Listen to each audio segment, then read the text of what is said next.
పవన్ కళ్యాణ్ మాజీ భార్య రేణు దేశాయ్ గురించి ప్రత్యేకంగా చెప్పాల్సిన పని లేదు. జానీ, బద్రి వంటి సినిమాల్లో పవన్ కళ్యాణ్ సరసన నటించి అతన్ని ప్రేమించి పెళ్లి చేసుకుంది. కానీ కొన్ని కారణాల రీత్యా విడాకులు తీసుకుని వేరువేరుగా ఉంటున్నారు. ఇక విడాకుల తర్వాత పవన్ కళ్యాణ్ మరో పెళ్లి చేసుకుని ప్రస్తుతం ఏపీ డిప్యూటీ సీఎంగా వ్యవహరిస్తున్నాడు.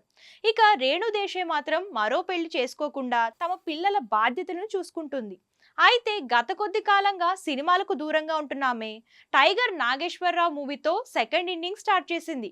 అలాగే నిత్యం సోషల్ మీడియాలో యాక్టివ్గా ఉంటూ పేద పిల్లలకు, జంతువులకు సహాయం చేస్తుంది.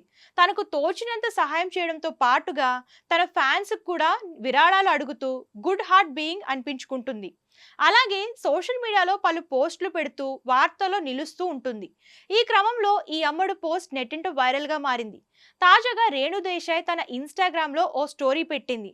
అందులో విజయవాడలో ఉంటున్న నా మంచి ప్రజలారా, ప్రతి ఒక్కరూ దయచేసి నన్ను నమ్మి సహాయం చేయండి అండ్ రవి గారికి విరాళం ఇవ్వండి.